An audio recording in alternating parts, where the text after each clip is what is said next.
Hello, my name is Wayne and welcome to my channel. Today we're going to go down memory lane. We're going to talk about what was it like growing up as a Gen X and seeing the different make and model of the car throughout the years up until today. Now, a Gen X is anyone that was born between 1965 and 1980. The age should be between 44 to 59. After the Gen X, you had the Millennials. Some people call it the Gen Y. These are people that were born between 1981 and 1996. Their typical age today should be anywhere from 28 to 43. The Gen Z is anybody that was born between 1997 and 2012. Their age should be between 12 and 27. And of course, you know that they have the Gen Alphas coming out. So now the baby boomers were anyone that was born between 1955 and 1964. Their age should be anywhere from 60 to 69. We're going to talk about the dynamics of the family structure. Back then, there was no YouTube. Back then, there was no Instagram. There was no TikTok. There was no Facebook. There was no dating app. Everything was just pure. And I think they say Gen X was the lost generation. I don't know why. I can think of other generations that were lost. But let's take a look. We're going to go on the computer. I'm going to show you some of the cars that I had. Remember some of the videos I spoke about before. I had 10 cars. We're going to go through some of the pictures and take a look and see what those engine and what the interior of the car look like. So let's get started. Alright, growing up as a Gen X and going through the different models, different year of cars from then until now. So, basically I'm going to talk about is the general family dynamics growing up. Growing up with my brother, my younger brother, and myself, our parents gave us a lot of leeway. Actually, my father did. And this is 1984 Buick Skyhawk. We bought it brand new from the dealership, the Buick dealership. Had a lot of problems. Had a lot of problems during the warranty and had a lot of problems after the warranty. But this is where I learned some basic things about engine, especially when I started going to high school, aviation high school, which teach you how to fix jet engine and piston engine.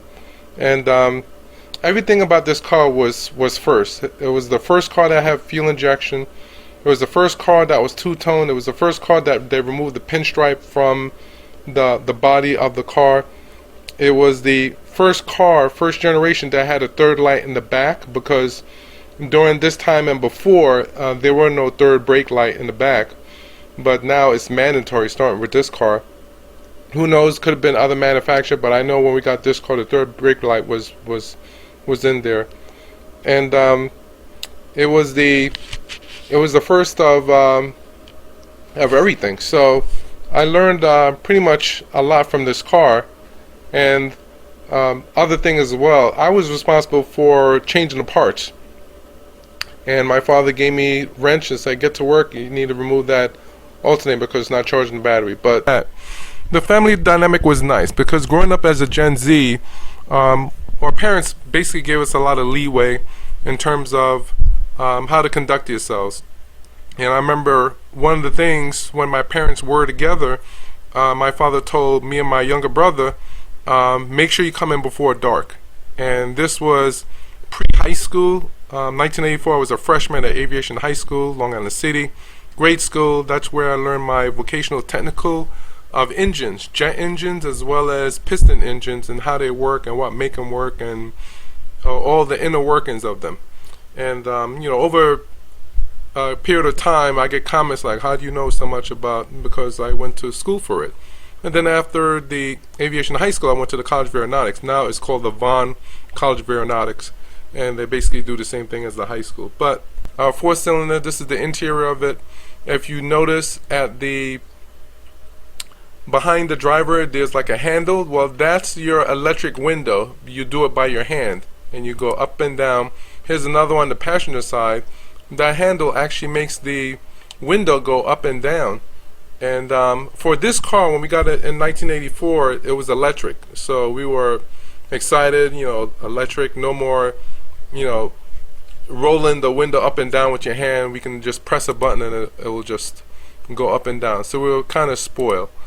This is the lever shifter. You actually press in the button here and you basically move it back to drive or reverse or whatever. And this is the emergency brake handle.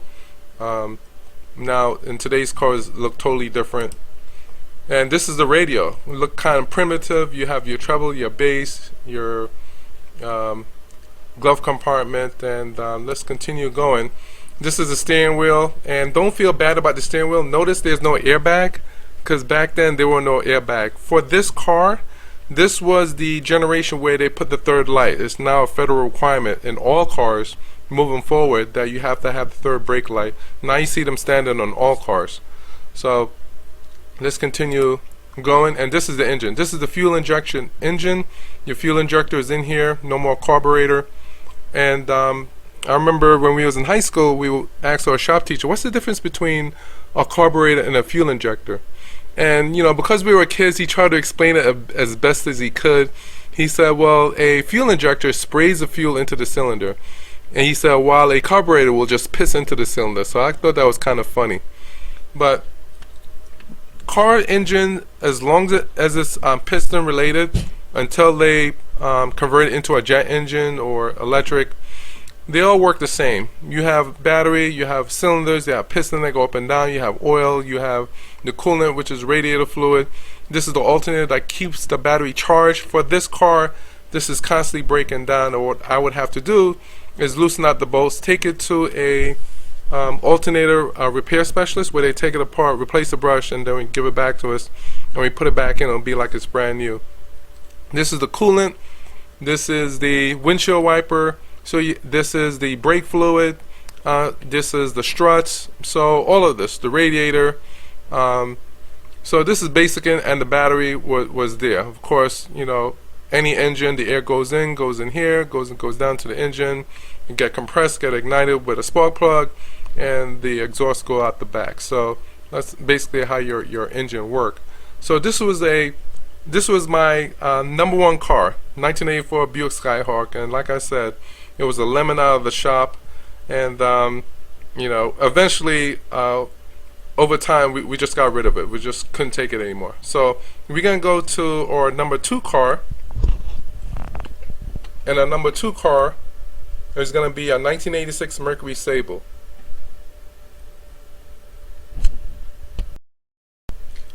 So this is what a 1986 Mercury Sable looked like, and American car.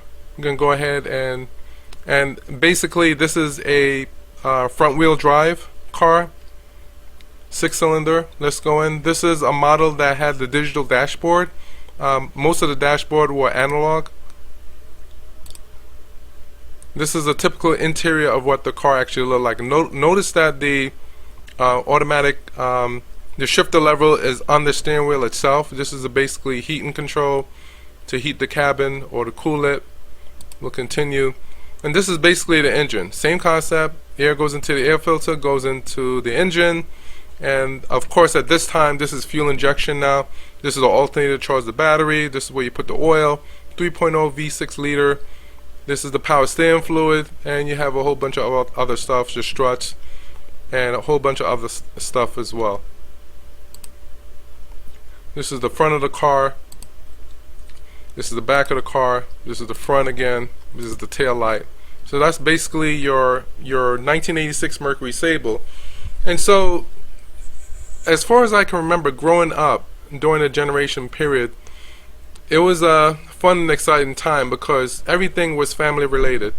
The television was family related. The commercials were family related.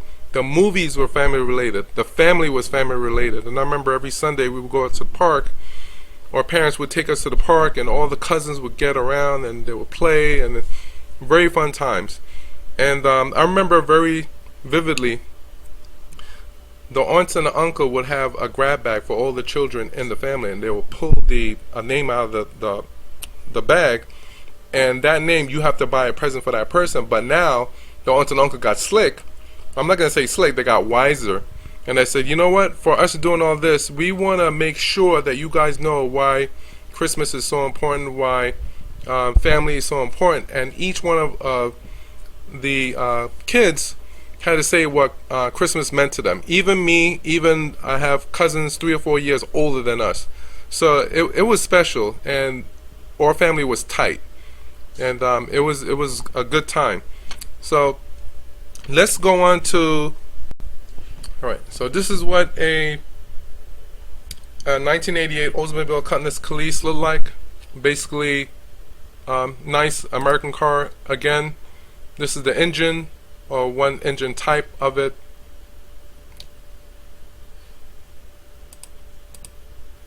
This is another type of engine.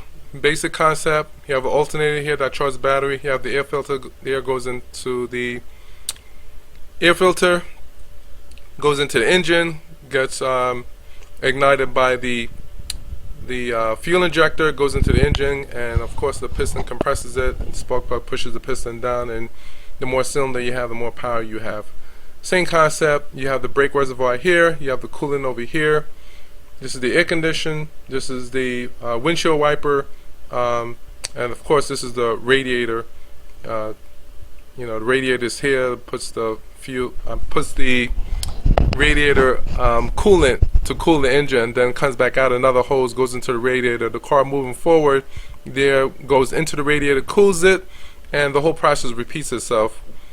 Where hot water or hot coolant comes out of the car to get cooled and then go back down. The whole process repeats itself. So that's basically what the engine looked like. This is the back of the car. Looks pretty nice. This is the interior of the car. Notice that the shifter lever is in the middle. There's no airbag here, and basically this is another picture of what the steering wheel look like. No airbag, and you have the radio, and you have the speed gauge, and the fuel gauge, and everything like that. So let's continue.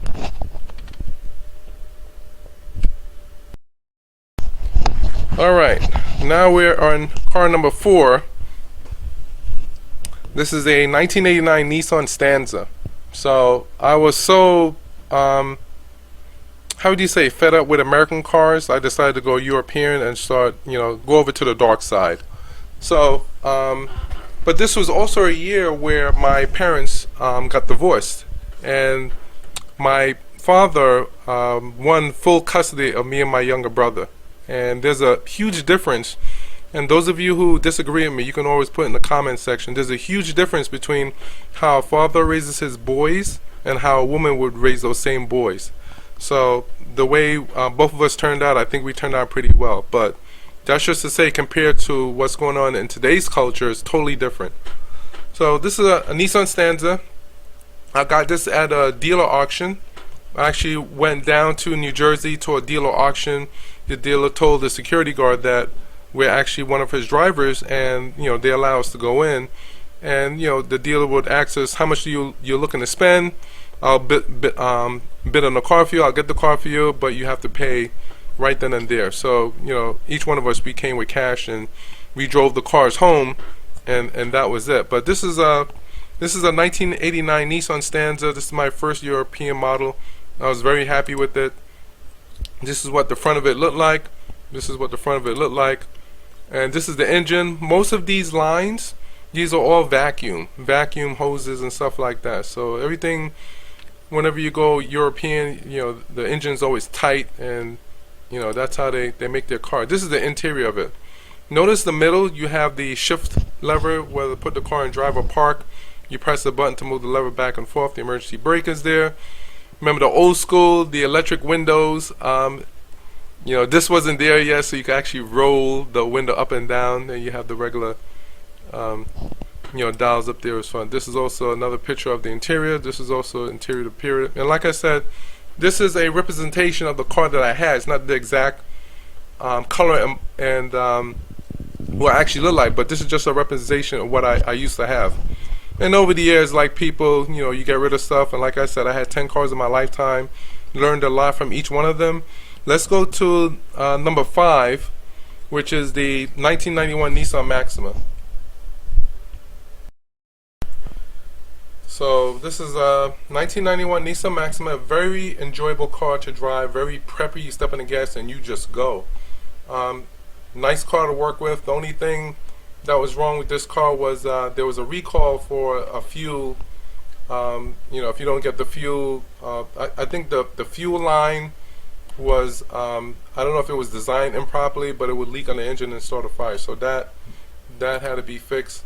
But this is basically what the car looked like. Both the interior as well as the exterior look very nice. This is the engine. Pretty nice car. This is one of my favorite cars that I love to drive. And this is the interior. And again, you're looking in the middle. You see the shift lever where you push in and you move either forward or backwards. And of course, you have your climate control, your radio, and your speedometer. So this is another picture of the interior. And it looks pretty good. It looks pretty good. So over the years, of course, you don't want to be driving an old car. Of course, you upgrade your car with as the time changes. So the next car we're going to talk about, car number 6. That's going to be the 1995 Acura Legend. The 1995 Acura Legend. So this is a beautiful car. I'm going to tell you some of the things that's not so beautiful about it. This is the exterior. This is the first car that came with 4-wheel disc brakes. In the past, we used to have what you call a drum, where in the front you would have disc brake, but in the back you would have a drum, and the drum actually spins, and in the middle of the drum you would have 2 pads that actually expand out and contact the drum that would spin to slow the car down.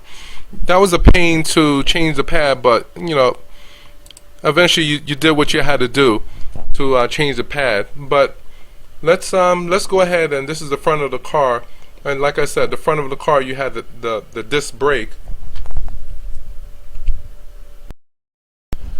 In the interior of the car, of course, you have, just like any other standard shift lever, the button for the shift lever will be right in the front. You hold it down and you move back.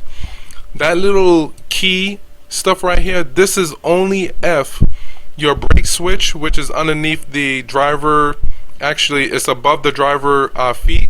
If that goes bad, you can take any kind of key, push it in. Now you can move this lever back and drive the car, put it in reverse, or do whatever. So that was very useful from time to time. This is the radio. This is the climate control. This is the audio, which was built into the steering wheel. And let me just say a little bit something about that. Now, in the past, I have changed what you call either it's called a cable reel or a clock spring. Now, if the clock spring or cable reel go bad, then the audio button or the buttons on the steering wheel won't work at all. And how you would have to fix that, you have to remove the steering wheel to get to the clock spring, put in a new clock spring, and then put the steering wheel back, and of course get the scanner recalibrate. So I've done that 3 times. There's no way I'll ever do that in this channel. Not that you know I don't want to, but in my philosophy, don't fix it if it's not broke.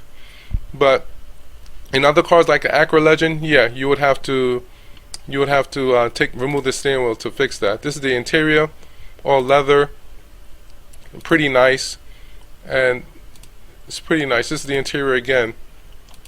It's another shot. And you know, back in the day, you know what they would call this car? They would call this car a poor man Mercedes. Now, one of the major things that was wrong with this car, let's see if we can get to the engine. Let's talk about the engine. Alright, this is the engine.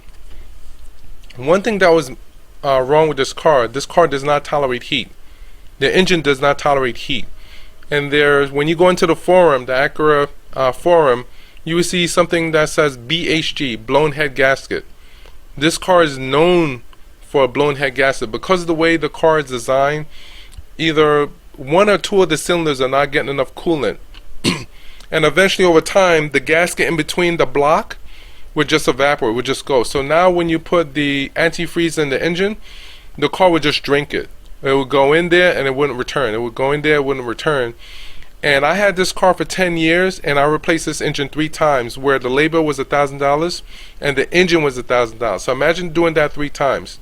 So I remember very vividly, like it was yesterday, where you would drive the car in the in order for you not to have any issues, let's say you do have a blown head gasket and you want to drive the car, you don't want to overheat, you can configure the car to have the fan run all the time, and it gets really hot. You would configure the fan. Once you configure the fan to run all the time when the engine starts, you don't turn it off. You leave it. When you start the car, the fan turns on. When you turn off the car, the fan turns off.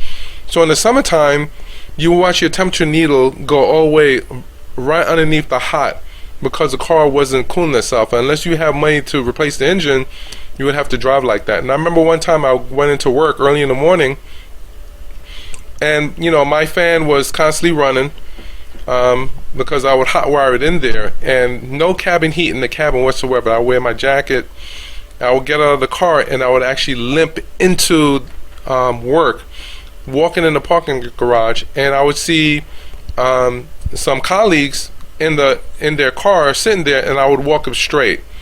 And I remember back then, I'm like, it's not going to always be like that. Sometimes you have to go do shit to actually be successful. And I remember doing that. Now today I drive a car that people can't afford, and the number one question I get asked is, what do you do for a living? Because they want to gauge if they can swing it and they can get the same car you can. But I don't apologize for what I had to go through to get to the point where I am today. So just a little success story for you. And I'm pretty sure there are millionaires out there, and I can almost guarantee that those millionaires probably went bankrupt one or two or three times before they made their millions. There's no way to the promised land unless you go through some stuff. Everyone has a story to tell, and I guarantee every successful people you see out there probably went through some stuff to be successful. So this is just a reminder of that, the 1995 Acura Legend. So let's move on to the next car, which is a 1994 Mercedes-Benz C280, which is my first Mercedes. So let's take a look at that. Alright, my very first Mercedes. This is a 1994 C280. Of course, in this picture you can tell that I had the car repainted. The guy did an excellent job. And this is the front of it. I actually changed the headlight as well. It's going to be kind of hard for you to actually tell what year the car is because of the paint job. But I was so proud of myself when I bought this car. When I bought this car, I still had the 1995 Acura Legend. Because the 1995 Acura Legend didn't have any heat, it also didn't have any air conditioning, this car had both. So guess what I drove? I drove this car. And boy, did I turn a lot of heads when I was in this car. And if you're looking at me, I'm a 6'4". So imagine me going in there, sitting in there, had to move the seat all the way back, had to tilt it back a little bit, but I enjoyed this car. I bought this from my mechanic. Now this is my mechanic who I've been talking to about in several videos, who I've been seeing for years. Different makes and model, all the different models up to this point I've been bringing to my mechanic, and he's been doing work. And you have to, at some point, if you don't want to go to the dealership, you have to have a mechanic that you can trust. Someone that's not going to rob you, someone that's not going to break one thing and charge you for something else, someone that's not going to change his part in thinking that's going to fix something. You want someone that has a proven track record. Right, beautiful car. So let's go through it. This is the engine, just like any other engine, and I want to show you what a bleach screw look like. This is the bleach screw. This is the radiator hose. This is the radiator, and of course, this fan is tied to like a belt. You know, when the car turns on, this fan spins. So you have the air intake, which is over here. Goes over here, goes past the air filter. Air filter sensor comes in here, comes in here, comes in here, goes into the engine, and of course goes into the engine where it's ignited with air, fuel, and the spark with the spark plug. This is what you call an inline 6. This is not a V6 engine, so it's pretty powerful. Some people say inline 6 is faster than a V6, but I don't know about that. Of course, you have your coolant over here. This is your air conditioning line. This is your master cylinder for your brakes. So, pretty nifty car. This was the first car where I didn't crack open the manual, and I just changed the oil filter right away, and I changed the brake pad without cracking open the manual. Because I've been doing this for so long, I didn't need to. It was only when I got to the W222 series that I cracked open the manual to service these cars. So let's continue. This is the other side of the engine. This is the coolant reservoir. You have your fuse in here, and some of the other stuff as well. In order to change the headlight, you have to drop the bumper. So there's some cars like that we have to drop the front bumper to be able to change the headlight out. So my mechanic did or my body shop guy did all that for me. So, and this is the interior of the car. And I remember this car, when I sold it, a young couple, it looked like they were two teenage kids, a guy and a girl, came over from Philadelphia, saw the picture, fell in love with it, and he bought the car. Didn't even take a test drive, just drove it home, gave me the cash, I gave him the title. When I do work on my cars, when I maintain my cars, I maintain it to this standard. Look at the seat, and just look how I just keep it up. So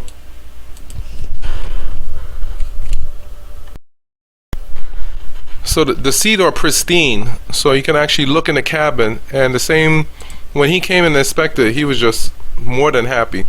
So let's go to car number 8, which is a 2000 Mercedes-Benz E320 4MATIC.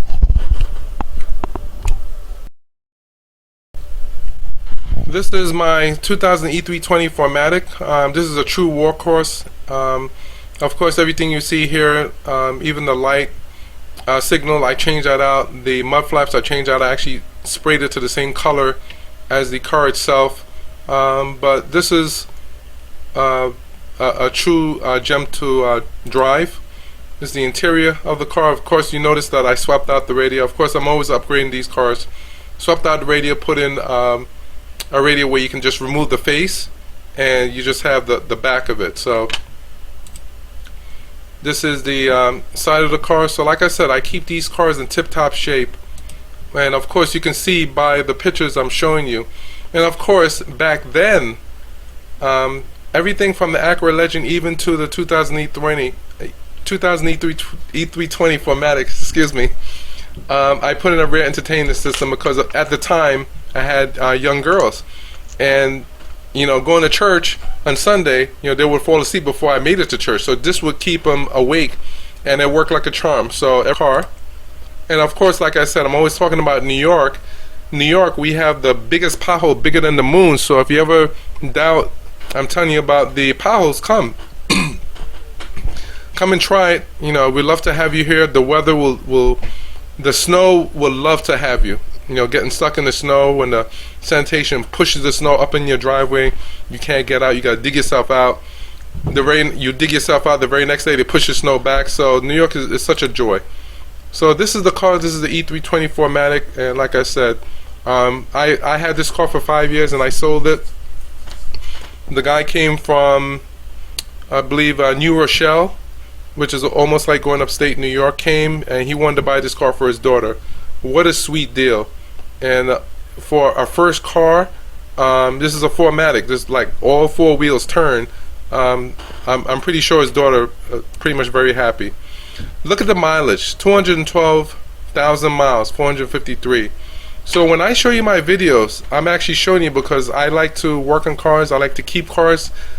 He was happy with it. He did a few more work to it. This is the rear. I changed out the shift lever. Shift lever is pretty nice. I just unscrewed the old shift lever, put this one in, and so my daughters drove in this car a while. Now we're gonna go to car number 9. Alright, this is car number 9. This is my 2016 Mercedes-Benz S550 4MATIC. I purchased it from the dealership in Westwood, Massachusetts, and I purchased it with a certified pre-owned warranty that was still on the car. And let me just advise you, if you do plan to buy any one of these S-Series, I highly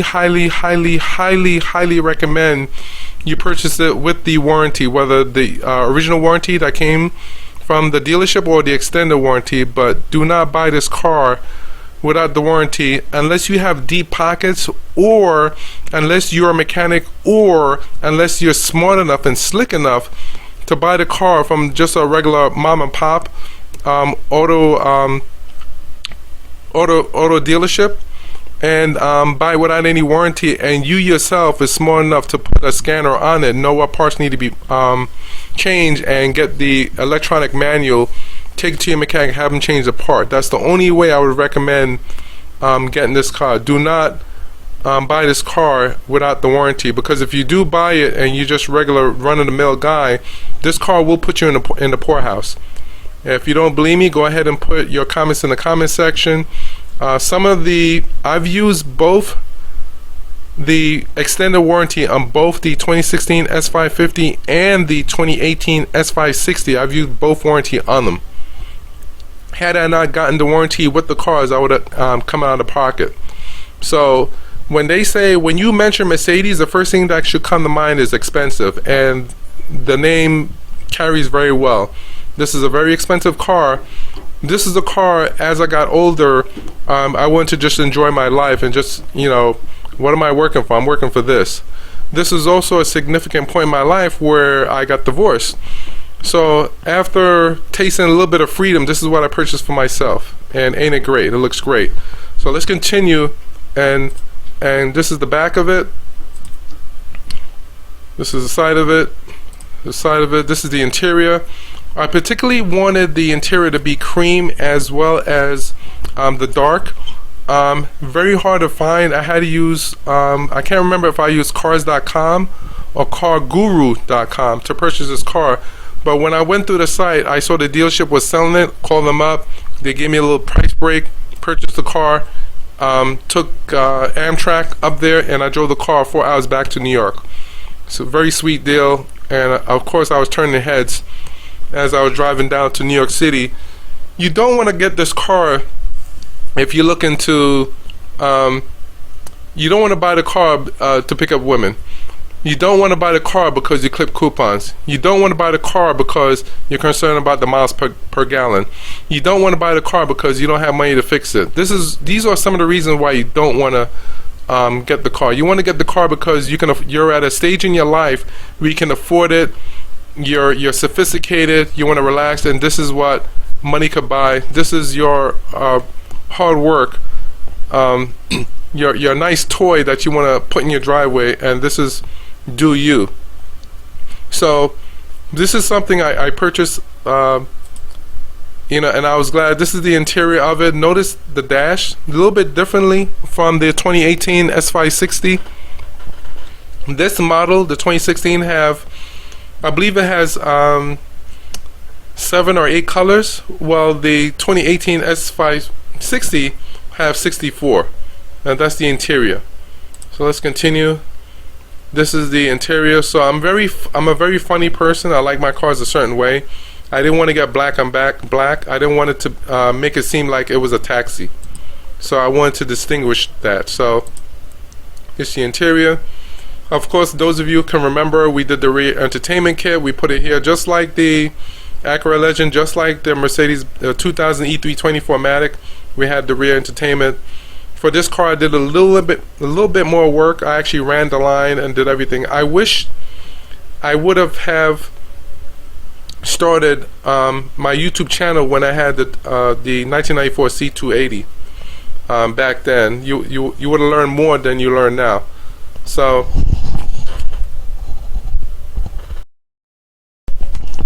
the biggest regret I have with this car in particular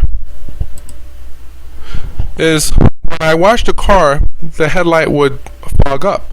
That's it. The car is not supposed to do that.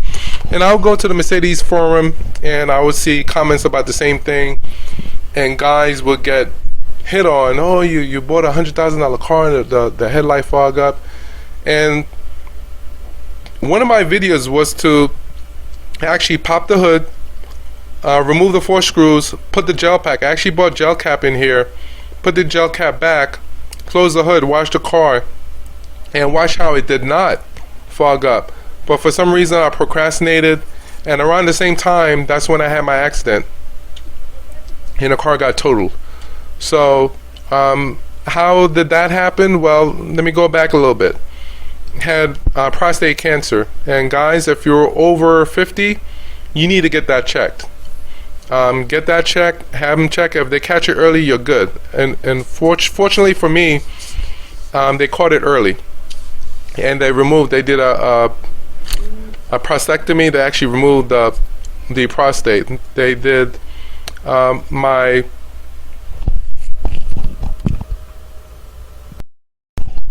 primary care doctor, which I see every quarter. He said, Wayne, you need to get this check. I need you to go to urologist. Went to the urologist. Urologist did his examination. Wayne, something's not right. We want to put you on a MRI. MRI saw some stuff on the screen. So Wayne, we want to now do a biopsy. Did the biopsy. Wayne's confirmed, yeah, you have prostate cancer. So this is when I had the prostate cancer and had the prostate removed. Now, I don't know. At that time, I believe, was working from home and decided to go to the bank. I was talking to my daughter's pediatrician, and coming on the way back, I was on the service road, and my girlfriend was sitting in the car on my right, and thank God she was okay. My girlfriend, who's not my wife, and I'll tell you about that story too. So I was talking to my pediatrician, and all of a sudden, my mind just, I felt like I was in a dream. I felt like I was maybe sleeping. Well, to make a long story short, when I woke up, I saw, I heard the paramedics say, Mr. Robertson, are you okay? My girlfriend, my wife, who was my girlfriend at the time, was trying to wake me. She couldn't wake me. So she flagged for help. So it was the paramedic, the police officer, and my girlfriend all standing on my left looking at me. And the paramedic was the one that actually woke me up. Mr. Robertson, are you okay?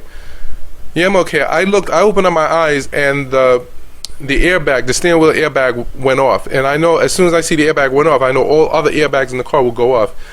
And the police officer said something that I didn't particularly care for. He said, Mr. Robertson, unfortunately, your car is totaled. Normally when you say something like that, the car is totaled, that's a write-off. Now, of course, the bank still had ownership of the car, and of course I had to go to the bank, and I to make a long story short, I took the car. The car was at the auto body shop, and the auto body shop guy saying, Wayne, we can put this car back on the road. I'm like, wonderful, that's what I want to hear. Unfortunately, the insurance company said, no, we're not putting the car back on the road, we're going to write it off. I'm like, yeah, but they can put it back. It's too much work for us to put it off. And that's one thing I want you to remember. When the car is either leased or financed, you have no say unless the car is paid off in full. That's the only drawback. I did a lot of work to this car, which made me very, very sad. So they said, Wayne, we'll write the car off. We'll give you a little equity check because the car did have a little equity in it. Go get yourself a new one. And that's how I got into the 2018 S560. But let's talk about the accident. So the accident, the ambulance came, took me and my girlfriend to, it was a hospital in Valley Stream. They said, this is head trauma. We might have to transfer you to another hospital that's specifically for head trauma, as well as we can't tell if you have internal bleeding or not. So we're going to call the other hospital. We're going to tell them you're on your way, and that's what they did. So I had to go back in the hospital. I remember I think it was the winter time. It was cold, and I was just shivering. So they transferred me to the other hospital, and I believe I told this story on my other video when I first got my 2018 S560. So they rushed me into the room. The room is just like a scene out of ER, like 30 doctors in the room. And at the time, two doctors came up to me and they said, Wayne, we're going to take good care of you. Do you know the reason why you're here? Yeah, I had an accident, blah, blah. Well, it's a little bit more than that.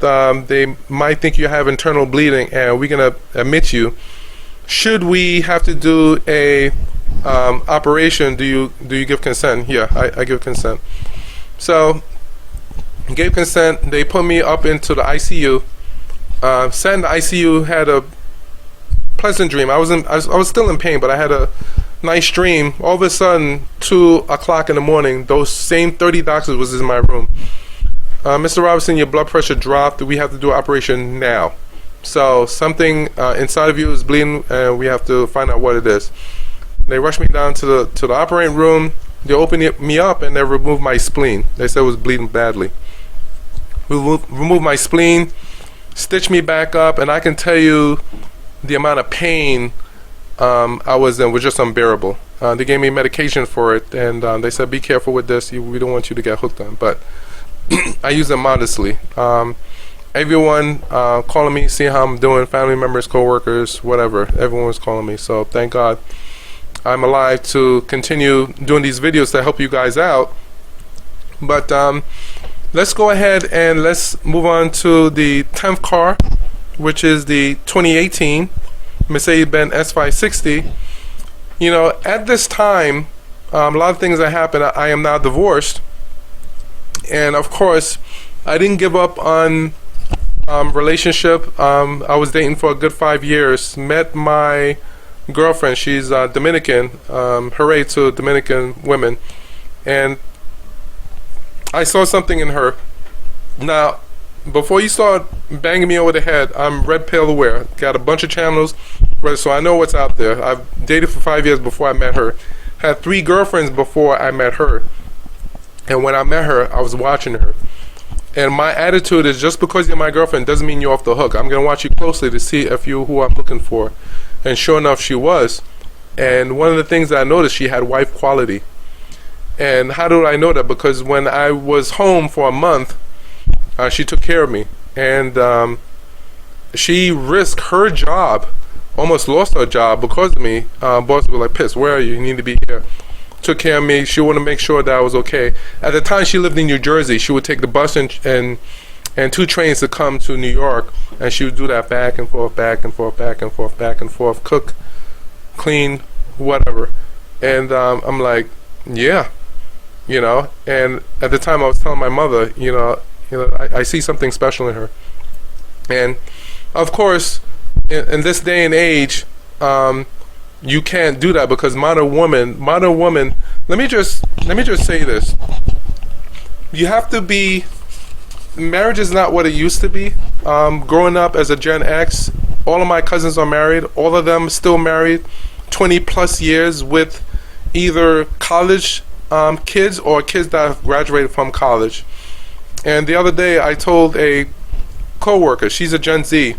I said, I'm Gen X generation. I said, I have cousins who are married, and they still married 20 years, and her eyebrows went up.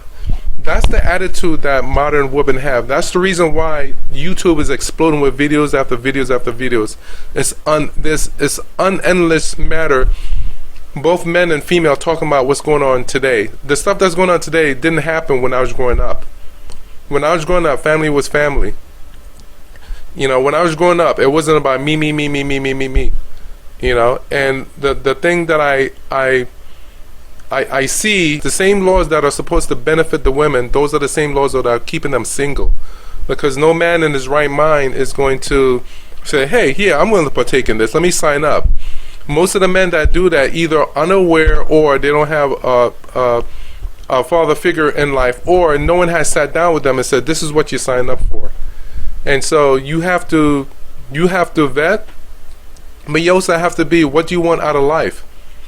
You know, and that's what gives rise to the men going your own way. That's what gives rise to the passport bros. The passport bros are not leaving because they go into another country because they can take advantage. No, they go in there to find wives. Human beings were built for a relationship, to be in relationship. You know, the purpose of a human being is to thrive and be in community and have fellowship with their brother as well as family, not to go to work, bust your behind, and then come home to an empty house. That's not what life is all about. It's about sharing your life with someone. I have 2 parents, a mom and a dad. God bless my father. He passed away November of 2000. My mother's 81 years old.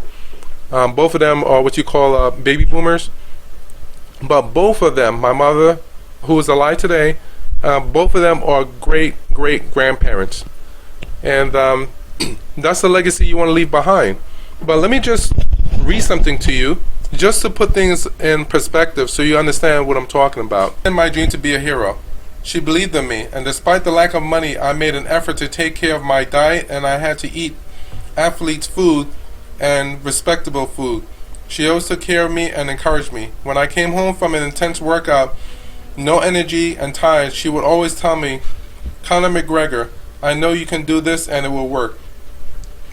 And now I make millions of dollars fighting in matches with between 50 and 70,000 spectators.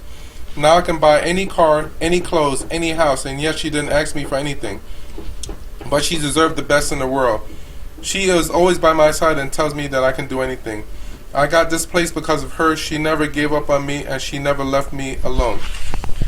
The reason why I read that story, because today's attitude is, I don't want to build up the man.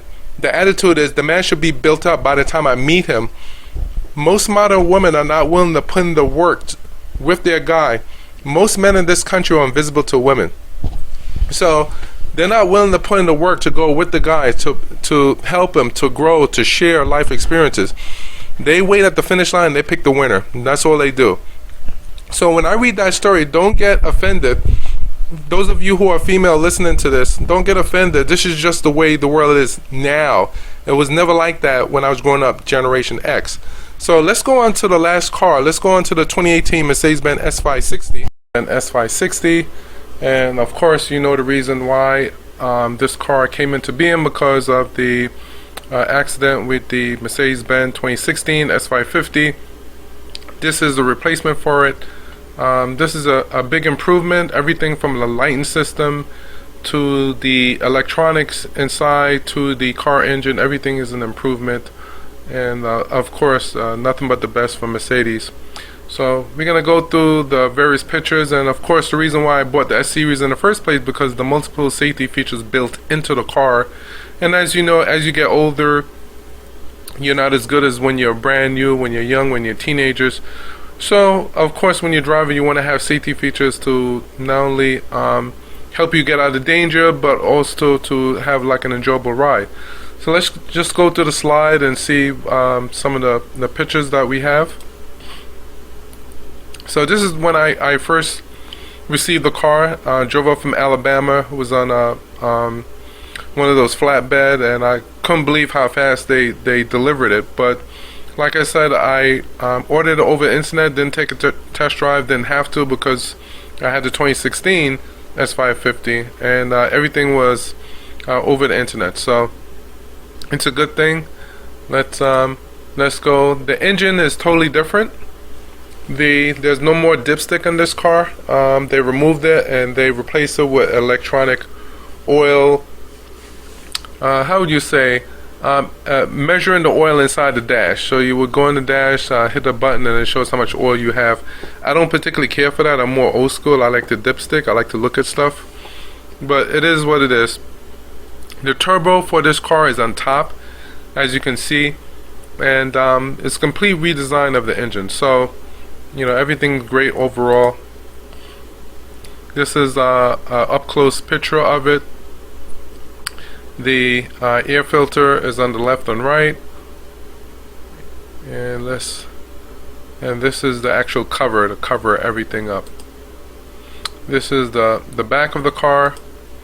This is the actual rim, and like I said before, I don't particularly care for the rim, but I am going to change it.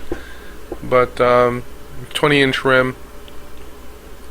And of course when the car came, it came a run flat, and of course you already know through a previous video that I've done, you want to change the run flat to regular tires, because when you hit a pothole, especially in New York, when the potholes are bigger than the crater of the moon, the rim which you see here, this is all this is easily cracked. And the reason why this is easily cracked, because the tires are run flat. So when the tire, let's say, hit a pothole, and what's going to happen is the tire is going to take that energy and distribute it to the rim and crack it like an egg. If the tire was rubber, if it was softer, it will absorb the impact, but of course it's not. it's going to transfer to the rim, and that's why you have cracked rim.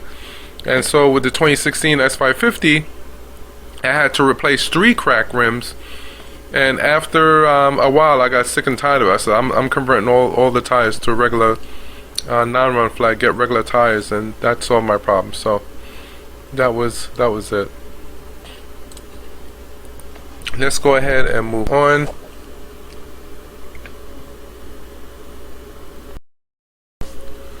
Alright, this is the front of the car. The grille is a little bit different, but I do like the 2 nacelle, which is here, which is different. The 2016 had 1. Even the headlights for the 2016s was a little bit different.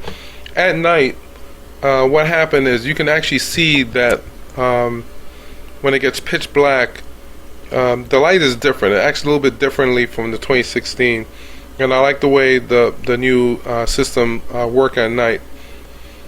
This is the interior of the 2018, just like the 2016. What I'm used to, what I'm accustomed to, with the cream seats as well as the dark floor. So that's what I like. And of course, the dash is now, this digital dashboard is one piece. There's no separator in the middle of it, which is also good. Plus you have 64 colors versus I believe 7 or 8 in the 2016. This is the outside of the car. This is the side of it, side of it, side of it.